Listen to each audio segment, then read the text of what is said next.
ದೆಹಲಿಯ ರಘುಬೀರ್ ನಗರದಲ್ಲಿ ಬುಲ್ಡೋಸರ್ ತನ್ನ ಕೆಲಸ ಆರಂಭಿಸಿದೆ. ಸರ್ಕಾರಿ ಭೂಮಿಯನ್ನು ಅತಿಕ್ರಮಿಸಿ ಕಟ್ಟಡಗಳನ್ನು ಕಟ್ಟಲಾಗಿದೆ ಅಂತ ಹೇಳಿ ಬುಲ್ಡೋಸರ್ ಮೂಲಕ ಅದನ್ನು ಕೆಡವಿ ಹಾಕಲು ಪ್ರಾರಂಭಿಸಲಾಗಿದೆ. ಆದರೆ ಸ್ಥಳೀಯರು ಈ ಕ್ರಮವನ್ನು ನಿರೀಕ್ಷಿಸಿಯೇ ಇರಲಿಲ್ಲ. ಮುಸ್ಲಿಮರ ಮನೆಗಳನ್ನು ಮಾತ್ರ ಹುಡುಕಿ ಬುಲ್ಡೋಸರ್ ಹೋಗ್ತದೆ ಮತ್ತು ಇದರಿಂದ ದೇಶಕ್ಕೆ ಲಾಭವಾಗ್ತದೆ ಎಂಬ ಹುಸಿ ಪ್ರಚಾರಗಳನ್ನು ಈ ಮಂದಿ ನಂಬಿದ್ರು. ಆದರೆ ಇದೀಗ ಬುಲ್ಡೋಸರ್ ತಮ್ಮ ಮನೆಗಳನ್ನೇ ಹುಡುಕಿ ಬಂದ ಹಿನ್ನೆಲೆಯಲ್ಲಿ ಸ್ಥಳೀಯರು ಆಕ್ರೋಶಿತರಾಗಿದ್ದಾರೆ. ತಮ್ಮ ಮನೆಗಳನ್ನ ಬುಲ್ಡೋಸರ್ ಮಾಡುವುದನ್ನು ಸಹಿಸಲು ಇವರಿಗೆ ಸಾಧ್ಯವಾಗಿಲ್ಲ.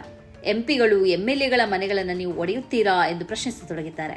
ತಾವು ಬಿಜೆಪಿಗೆ ಮತ ಹಾಕಿ ಮೋಸ ಹೋದೆವು ಎಂಬಂತೆ ವರ್ತಿಸಿದ್ದಾರೆ. उनका घर बार मकान दुकान सब कुछ टूट जाएगा ना, फिर भी मोदी मोदी मोदी योगी करेंगे वो लोग। जब से बीजेपी आई है ना, जब से नुकसान है। शालीमार देख लो, पूरी दिल्ली में तोड़ रहे हैं। ये जो हो रहा है ये सही हो रहा है। यहाँ लोग क्यों परेशान? सही हो रहा है। हमें कोई आपके सामने हम तो ये पहले से ही चाहते थे कि ये हो। ये तो गरीबों का हक मारा जा रहा है ना। ये तो पैसे वाला और पैसे वाला हो रहा है, गरीब आदमी गरीब होता जा रहा है। वो किस वजह से? क्योंकि सरकार की अपनी पॉलिसी यही है, गरीब को हटाओ। हाँ जी, जो होना है वो तो हो गया, अब रोने से कोई फायदा होगा? इनको चौतरा तोड़ने की ऑर्डर दिया था, अभी इन्होंने दुकानें तक तोड़ दी। ಈ ದೇಶದಲ್ಲಿ ಒಂದು ಬಗೆಯ ಭ್ರಮೆ ಇದೆ. ಮುಸ್ಲಿಮರ ಮೇಲೆ ಸರ್ಕಾರ ಅನ್ಯಾಯದಿಂದ ನಡ್ಕೊಂಡ್ರೆ ಅದಕ್ಕೆ ಒಳಗೊಳಗೆ ಖುಷಿ ಪಡಲಾಗ್ತದೆ. ಕೆಲವೊಮ್ಮೆ ಮಾಧ್ಯಮಗಳ ಮುಂದೆಯೇ ಸಮರ್ಥಿಸಲಾಗ್ತದೆ. ಮುಸ್ಲಿಮರೆಲ್ಲ ಅಕ್ರಮವಾಗಿ ಬದುಕ್ತಾ ಇದ್ದಾರೆ, ಅವರ ಮೇಲೆ ಬುಲ್ಡೋಸರ್ ಹತ್ತಿಸಲಾದರೆ ತೊಂದರೆ ಇಲ್ಲ ಎಂಬಂತೆ ವರ್ತಿಸ್ತಾರೆ. ಚುನಾವಣೆಯಲ್ಲಿ ಪ್ರಚಾರಗಳು ಹಾಗೇ ನಡೆಯುತ್ತದೆ. ನಮಗೆ ಮತ ಹಾಕಿದ್ರೆ ನಾವು ನಿಮ್ಮ ರಕ್ಷಣೆ ಮಾಡ್ತೇವೆ ಎಂಬಂತೆ ಹೇಳಲಾಗ್ತದೆ. ಮುಸ್ಲಿಮರನ್ನ ಶಿಕ್ಷಿಸುವುದೇ ದೇಶ ರಕ್ಷಣೆ ಮತ್ತು ಧರ್ಮ ರಕ್ಷಣೆ ಎಂಬಂತೆ ಬಿಂಬಿಸಲಾಗ್ತದೆ. ಈ ಎಲ್ಲವನ್ನ ನಂಬಿ ಜನರು ಮತ ಹಾಕ್ತಾರೆ. ತಮಗೆ ಯಾವುದೇ ತೊಂದರೆ ಆಗದಿದ್ರೆ ಸಾಕು ಎಂಬ ಭಾವನೆಯಲ್ಲಿ ರಾಜಕೀಯ ಪಕ್ಷದ ಭರವಸೆಗಳನ್ನು ನಂಬ್ತಾರೆ. ಆದರೆ ಅಧಿಕಾರಕ್ಕೆ ಬಂದ ಬಳಿಕ ಆ ಭರವಸೆ ಹುಸಿಯಾದಾಗ ಹೀಗೆ ಆಕ್ರೋಶದಿಂದ ಮಾತಾಡ್ತಾರೆ. जब लोगों को काम नहीं करने दोगे, आप क्या करेंगे? लोग अपने बच्चों का पालन पोषण कैसे करेंगे? पार्टी बनाएंगे। अब आम आदमी पार्टी की जगह कांग्रेस पार्टी बनेगी। ठीक है, आगे बढ़े, बहुत मजा ले लिया, टूट गया।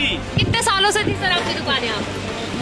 दुकान तो बच गई, दुकान थोड़ा तोड़ेंगे वो। आगे कहाँ गया था? हाँ, तो आगे टूट गया तो टूट गया, क्या करें अब? जो एमएलए हैं, ये एमपी हैं, बड़ी बड़ी कोठी है, काबिल काम तो उन्होंने भी कर रखे हैं। उनका भी तो तोड़ो ना, बिल्डिंग है, एमपीओ को भी तोड़ो। अब उसमें थोड़ी सी बाप मांग लेता, अभी मुझे बेटा मुझे दे, तो बेटा कहता मैं नहीं दूंगा। अतिक्रमण तो पूरे इलाके के अंदर है, मात्र 4 दुकानों पर अतिक्रमण नहीं है यहाँ पर, और केवल 4 दुकानों को तोड़ा गया। एक्चुअली क्या है, ये बीजेपी सपोर्टर हैं, मोदी भक्त है, आप इनको नहीं समझा सकते। तो ये तो सबने बना रखा, कोई मैंने अकेले ने तो नहीं बना रखा। ये तो कांग्रेस की देन है, उसने सबको बांटा, सबने खाया। कौन सी गली के अंदर ट्रेन चल रही तो ट्रैफिक लगता है, बताओ? कोई नोटिस नहीं आया हमारे पास। परसों एक बंदा आया था, बस ये कह गए थे हम नीचे नीचे तोड़ेंगे। ಧರ್ಮದ ಹೆಸರಲ್ಲಿ ರಾಜಕೀಯ ಮಾಡುವ ಎಲ್ಲ ಪಕ್ಷಗಳು ದೇಶಕ್ಕೆ ಮೋಸ ಮಾಡ್ತಾ ಇವೆ. ಹಿಂದೂಗಳನ್ನು ದ್ವೇಷಿಸುವ ಅಥವಾ ಮುಸ್ಲಿಮರನ್ನ ದ್ವೇಷಿಸುವ ಯಾವುದೇ ರಾಜಕೀಯ ಪಕ್ಷ ನಂಬಿಕೆಗೆ ಅರ್ಹರಲ್ಲ. ದ್ವೇಷಿಸಬೇಕಾದದ್ದು ಧರ್ಮಗಳನ್ನಲ್ಲ, ಭ್ರಷ್ಟಾಚಾರವನ್ನ, ಅನ್ಯಾಯವನ್ನ, ಕೆಡುಕನ್ನ, ಇವುಗಳನ್ನ ಎಲ್ಲ ರಾಜಕೀಯ ಪಕ್ಷಗಳು ದ್ವೇಷಿಸಬೇಕು.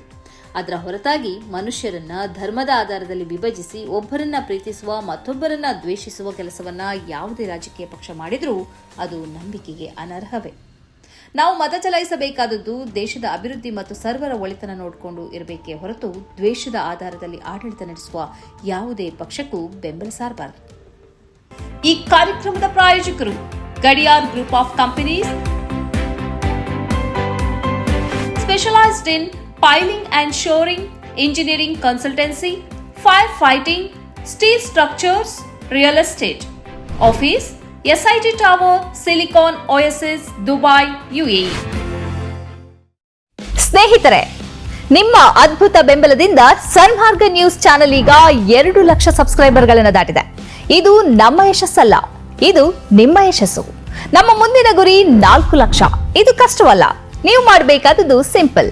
ನೀವು ಸನ್ಮಾರ್ಗ ನ್ಯೂಸ್ ಚಾನೆಲ್ ವಿಡಿಯೋವನ್ನ ನಿಮ್ಮ ಸ್ನೇಹಿತರಿಗೆ, ಕುಟುಂಬದವರೊಂದಿಗೆ ಹಂಚಿಕೊಳ್ಳಿ ಮತ್ತು ಅವರಲ್ಲೂ ಸಬ್ಸ್ಕ್ರೈಬ್ ಮಾಡಲು ಹೇಳಿ. ನೀವು ಶಕ್ತಿಯನ್ನು ಕೊಡಿ, ನಾವು ನಿಖರ ಸುದ್ದಿ ಕೊಡ್ತೇವೆ. ಧನ್ಯವಾದಗಳು.